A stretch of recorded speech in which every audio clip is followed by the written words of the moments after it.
அவன் வீட்டில் போய் நீ குளின்னு சொன்னால், ஐயா நாங்கள் வாரத்துக்கு ஒரு நாள் தான் குளிப்போம். குளிச்சுட்டு வா. அப்போ அர்த்தம் என்ன? நீ பரிசுத்தம் அடைந்து வா. அப்போ தேவனுக்கு என்ன தெரியும்? ராத்திரி குடும்பம் நடத்தினா தான் இப்படி குளிக்க சொல்லுவார். குளிச்சுட்டு வா முதல்ல. அதான் நம்முடைய தேவன், பரிசுத்தம் உள்ள தேவன். குளிச்சுட்டு இல்லை. அப்புறம் நாங்களும் எவ்வளோ தூரம் நடந்து வந்திருக்கிறோம், இந்த ட்ரெயினில் அறிவா இந்த பஸ் ஏறி வந்திருக்கிறோம். அடுத்து குளிக்கிறது எங்களுக்கு தண்ணி எங்கே? தண்ணி இல்லை. என் மனைவிட்டையும் குளிக்க சொல்கிறேன், நானும் குளிக்க சொல்கிறேன். ஏதாவது ஊழியக்காரன் குளிப்பானா? எங்களுக்கு பக்கத்துலேருந்து தண்ணி எடுத்து கொண்டு தந்தான். நாங்கள் 2 பேரும் குளித்தோம், ஃப்ரெஷ் ஆகிட்டோம். தேவ சமூகத்தில் விடிய காலையில் குளிச்சுக்கிட்டு தான் வரணும். இது பள்ளி தேய்க்காமல் இப்படி கொஞ்சம் சாறு வடிஞ்சு அப்படி தானே வாயை திறந்து அலையிலேயே சொன்னால் ஸ்மெல்லு வாடா தாங்க முடியாது. இயேசு ஓடியே போயிடுவார். சுத்தமில்லாத ஜெபம் அவருக்கு அருவருப்பு. உடலும் பரிசுத்தமாக இருக்க வேண்டும் என்ற உடல் தேவாலயம் என்று சொல்லி இருக்கிறார். என்னுடைய தேவாலயம் என்று சொல்லி இருக்கிறார். சுத்தமாக வைத்திருப்பது உங்கள் வேலை. நாங்கள் 2 பேரும் குளிச்சு விடுந்தோம், அவளும் குளிச்சு விடுதுன்னாச்சு. தலையில் கை வச்சதும் ஆண்டவர் கேட்டால் முதல் கேள்வி வெளியூரில் வீடுகள், நான் ஊழியத்திற்கு அழைப்பை பெற்ற பிறகு வெளியூரில் முதலாய் செய்த முதல் ஊழியம், நீ உன் அப்பா கொடுப்பியா? புரியல அவளுக்கு. நீ சம்பளம் வாங்கி முதல்ல அப்பா கொடுப்பியா அம்மா கொடுப்பியான்னு. நான் தசமம் கொடுப்பேன். தசமம் கொடுக்குற ஏறு, நீ அப்பா கொடுப்பியா அம்மா கொடுப்பியா? நான் ஊழியத்தை கொடுப்பேன், ஊழியக்காரர்கள் கொடுப்பேன். அப்பா கொடுப்பியா அம்மா கொடுப்பியா? 3ஆம் முறை கேட்குறேன். அவளுக்கு புரியலை. அம்மா படிக்க வச்சது யாரு? என் அப்பா அம்மா தான். வேலை வாங்கி கொடுத்தாரு உன் அப்பா அம்மா தான். அப்போ நீ சம்பாதிச்சா, நீ கல்யாணம் பண்ணி சம்பாதிச்சா முதல் சம்பளம் உன் புருஷன் கொடுக்கணும், தசமாக ஆண்டர் கொடுக்கணும்ல. அப்போ பெற்றவங்க நான் கிறுக்கறலான்னு கேட்டேன். இப்படி தான் கிறுக்கறலா? உன் படிக்க வச்ச, உன்னை ஆளாக்கின, உன்னை உருவாக்கின, உன்னை பதவியில் அமர்த்தின பெற்றோர்களுக்கு என்ன கொடுத்தாய்? ஒன்றுமே இல்லை. புறம்போக்கு. நீ சபிக்கப்பட்டவள் தான் சொன்ன. அவள் வீட்டில் போய் அவளையே சபித்த ஊழியம். உண்மையை உள்ளபடியே தான் சொல்லணும். உள்ளுக்குள்ளே இருந்து அவர் பேசும்போது நான் எடுத்து வைக்கணும் உங்களுக்கு முன்பாக. அதான் என் வேலை. உங்களுக்கும் அவருக்கும் நடுவே நிற்கிற வார்த்தை விளம்பி வார்த்தைகளை எடுத்து விளம்புகிறவன் ஊழியக்காரன் கூட கிடையாது, ஊழிய பாத்திரம். அல்லேலூயா. நீ சபிக்கப்பட்டவள். 14 வியாதி ஏன் வந்தது உனக்கு? நீ சபிக்கப்பட்டவளானபடியினால். இருதயத்தில் 14 கோளாறுகள் ஏன் வந்தது? நீ கோணலாய் வாழ்ந்த வாழ்க்கையின் அடையாளம், பாவத்தின் சிம்டம்ஸ். ஐயா நான் பரிசுத்தம் அடைந்து விட்டேன். வாயினால பரிசுத்தம். யாரும் வாயினால பரிசுத்தம் அடைய முடியுமா? வாயினால சாப்பிடுங்க, கையை எடுத்து சாப்பிடக்கூடாது. இன்றைக்கி நாங்கள் ப்ரேயர் முடிஞ்சு சாப்பாடு தருவோம். நீங்கள் வாயினால் சாப்பிடணும், கையினால் சாப்பிடக்கூடாது. கையெடுத்து வாய்க்குள்ளே போட்டால் தானே சாப்பாடு. நாங்கள் வாயினால் பரிசுத்தம் அடைந்து விட்டோம். உன்னை எவன் பரிசுத்தமாக்கினான்? எங்கள் சபை போதகர். சபை போதகர் எந்த வசனத்தின் மூலம் பரிசுத்தமாக்கினார் அது சொல்ல தெரியல. இப்போ ஒரு அடையாளத்தை உன்மேல் வைக்கிறேன். முதல் சம்பளம் கர்த்தருக்குரியது. கையை தட்டுங்க. எந்த உலகத்தில் வேலை பார்த்தாலும் முதல் சம்பளம் பிரமாணம். முதலாய் உகந்ததை தேடு, அப்பொழுது எல்லாம் கூட கொடுக்கப்படும். முதல் சம்பளம், முதல் வருமானம் கர்த்தருக்குரியது. இது கை தட்ட மாட்டீங்களா? தட்டுங்க. 2வது சம்பளம் பெத்த தகப்பனுக்குரியது. கையை தட்டுங்க. ஆண்டவர் சொன்னது. 3வது சம்பளம் பெற்ற தாய்க்குரியது. கையை தட்டுங்க. அப்போ மீதி 12 மாதத்தில் மீதி எத்தனை சம்பளம் உங்களுக்கு வரும்? 3 சம்பளம் கட்டாச்சு இல்லையா? 9 சம்பளம் தான். இந்த 9 தான் உனக்கு, நீயும் உன் பிள்ளைகளும் உன் புருஷனும் சாப்பிடுவதற்கு. வருஷத்துக்கு ஒரு முறை தகப்பனை கனப்படுத்து. ஒவ்வொரு மாதம் கனப்படுத்த வேண்டும். ஆனாலும் நீ வாங்குகிற சம்பளத்தை நீ கல்யாணம் பண்ணி 40 வீட்டில் கொடுத்து நடத்தினாலும் சரி, உன் ஒரே புருஷன் குடும்பம் ஆழ்ந்துனாலும் சரி, சம்பாதிக்கிற பணத்தில் முதல் சம்பளம் யாருக்கு போன? ஆண்டவருக்கு. 2வது தகப்பனுக்கு, 3வது தாய்க்கு, 4வது சம்பளம் உழைச்ச உனக்கு சொந்தம். அப்போ தான் நீ உருப்பட முடியும். அப்போ தான் நான் உலகப்பிரகாரம் சொல்லி விளங்க முடியும். ஆவிக்குரிய வாழ்க்கையில் சொல்லி தொலங்க முடியும். இந்த சம்பளங்களை நீ பெற்றோருக்கும் ஆண்டவருக்கும் கொடுக்காமல் போனால் எந்த தொழில் செய்தாலும் சுடுகாடு தான், பாலைவனம் தான், நெருப்பு தான், சோதனை தான், மந்திரவாதம் தான், நொறுக்குதல் தான், அழித்தல் தான், ஆசீர்வாதம் இல்லை. உற்சமகையை தட்டுங்க.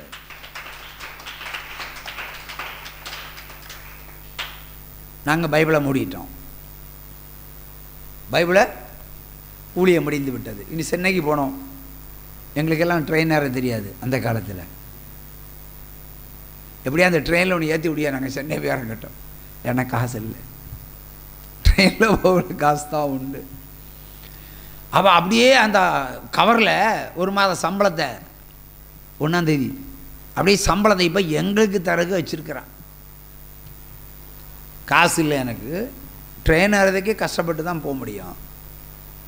ஊழியக்காரன் என்ன பண்ணுவான்? நாக்கை தொங்க போட்டு நக்கி வாங்கிடுவான். இல்லை, எல்லா ஊழியர்களும் அப்படி தானே. காசு இல்லைன்னா நீங்கள் கொடுத்து வாங்கிடுவான். அன்னைக்கு ஒன்றுமில்லாத நாங்கள் தான் கொண்டு போய் தாய்க்கு கொடு, சொஸ்தமாகு. அவ்வளோதான் வார்த்தை. தாய்க்கு கொடு, நீ சொஸ்தமாகு. No operation, no surgery. 1 ரூபாய் கூட வாங்காமல் நாங்கள் இருக்கிற காசை வச்சு ட்ரெயின் ஏறி சென்னைக்கு போயிட்டோம். அல்லேலூயா. அரக்கோணம் ட்ரெயின் தாண்டி போகிறது. நீ கொடுத்துட்டு மருத்துவ பரிசோதனை செஞ்சு பாரு. ஜெபமே பண்ணலை. அவன் நல்லா சொன்னான், ஜெபம் பண்ணுங்க, பாட்டு பாடுங்க, சுவிசேஷம் சொல்லுங்க.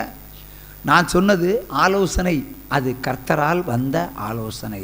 அது கர்த்தரால் வந்த மிகப்பெரிய போஜனம், மிகப்பெரிய வாக்கு தத்துவம்.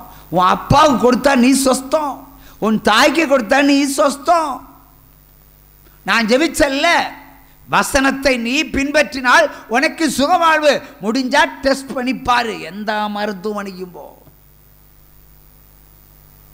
இப்போ அதே மருத்துவமனை மறுபடியும் பரிசோதிக்க போகிறாள்.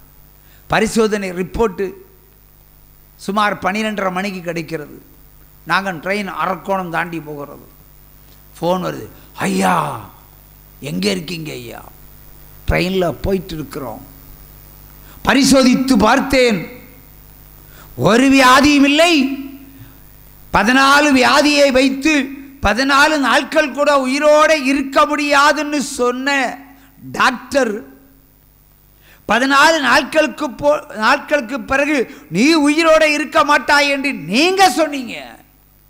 இப்போ 14 வியாதியும் இல்லைன்னு டாக்டர் சொல்றாரு. உன் அப்பா கொடுத்தியா? கொடுத்துட்டு தான் பரிசோதனைக்கு போனேன் ஐயா. இப்படி ஒரு ஊழியத்தை நான் உலகம் எங்கும் கண்டதில்லை, கேள்விப்பட்டதில்லை. அப்பா கொடுத்தா வியாதி சுஸ்தமாகன்னு சொன்னீங்க, ஜெபிக்காமலே போனீங்க. ஆனால் இப்பொழுது பரிபூர்ணமாய் இருக்கிறேன் என்று சொன்னால் பாருங்க. சிங்கக்கேவியோ சூளை நெருப்போ அவர் என்னை காத்திடுவார். சிங்கக்கேவியோ சூளை நெருப்போ அவர் என்னை காத்திடுவார். அவரே என்னை காண்பவர், அவரே என்னை காப்பவர்.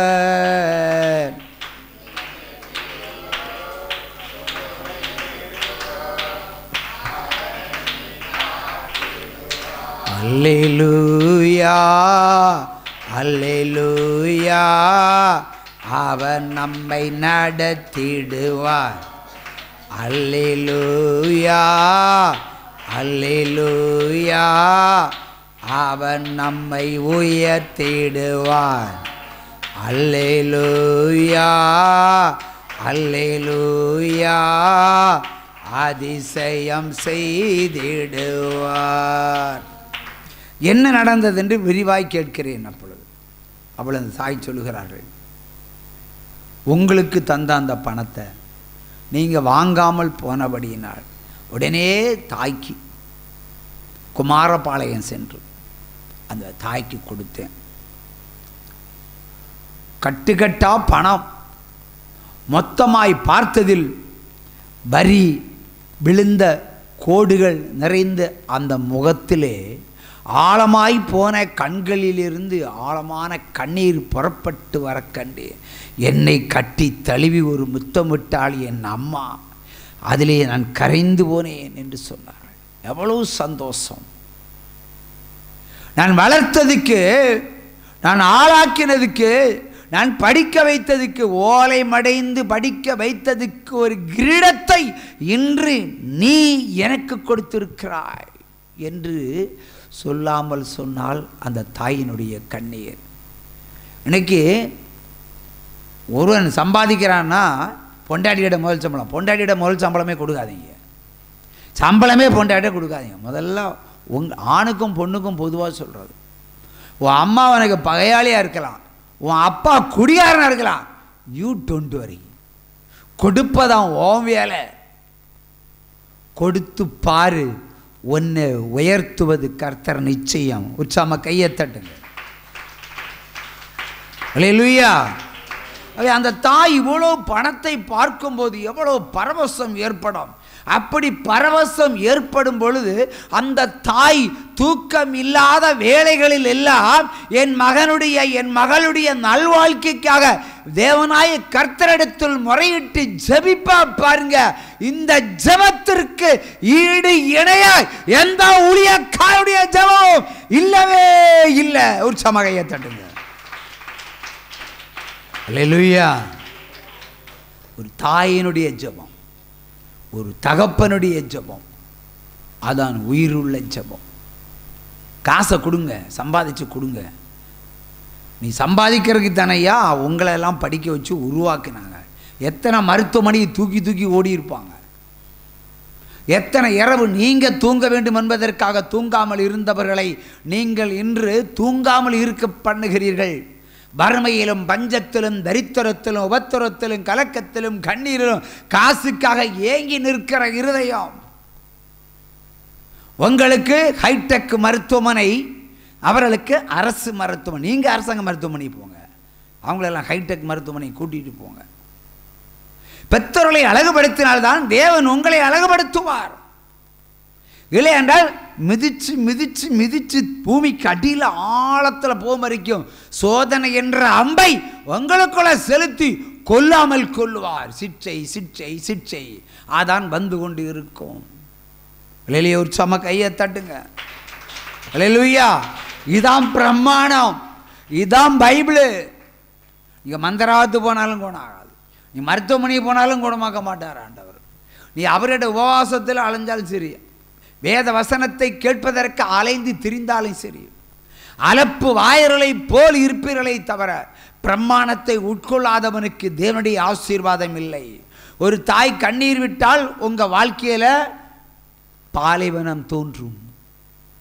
ஒரு தகப்பன் கண்ணீர் விட்டால் உங்களுடைய குடும்பத்தில் பாலைவனத்தில் மரணமே உண்டாகும். அவை பெற்றோர்கள் பிள்ளைகளால் அழக்கூடாது. பிள்ளைகளால் சந்தோஷமாக இருக்க வேண்டும்.